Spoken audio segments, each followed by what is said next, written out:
Episode 3 டீயும் என் கதையும் கேட்கலாமா? வாங்க. யாழினி அப்பா யாழினி அம்மா கிட்ட வந்து யாழினி இனி ஸ்கூல் போகக்கூடாது, அவள் படித்ததெல்லாம் போதும்னு சொல்கிறாங்க. அவங்க அம்மாவுக்கு அதில் சுத்தமாக விருப்பம் இல்லை, அவள் படிக்கட்டும்னு சொல்கிறாங்க. அதுக்கு அவங்க அப்பா ஊருக்குள்ளே எல்லாரும் எதுக்கு வயசுக்கு வந்த பிள்ளைய ஸ்கூலுக்கு அனுப்புறேன்னு கேட்காங்க. அவங்களுக்கு எல்லாம் என்னால் பதில் சொல்ல முடியலம்மா, அவளுக்கு இனி கல்யாணம் முடிச்சு வச்சிடலாம், நம்ம சொந்தத்திலேயே நல்ல பையன் ஒருத்தன் இருக்கான், அவனுக்கு பேசி முடிச்சிடலான்னு சொல்கிறாங்க. யாழினி தங்கச்சி 6th ஸ்டாண்டர்ட் படிச்சுக்கிட்டு இருக்கா. அக்கா வந்தாதான் நான் ஸ்கூல் போவேன்னு சொல்கிறா. யாழினி அப்பா சரி 2 பேரும் இனி ஸ்கூலுக்கு போக வேண்டாம்னு கோவமா வயக்காட்டுக்கு வேலைக்கு போயிடுறாங்க.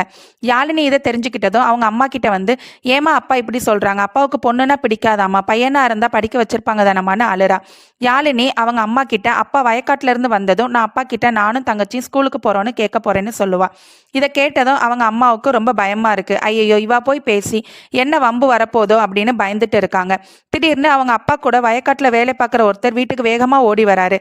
அம்மா ஐயா வயக்காட்டுல வேலை பார்க்கும்போது பாம்பு கடிச்சிடுச்சுமான்னு சொல்லி கத்துறாரு. அப்புறம் என்ன நடந்ததுன்னு நெக்ஸ்ட் எபிசோட்ல நம்ம பார்க்கலாம். உங்களுக்கான விடுகதை. 8 பட்டணம் பார்த்தவனுக்கு கிட்ட இருக்கும் பட்டணம் பார்க்க முடியவில்லை, அது என்ன?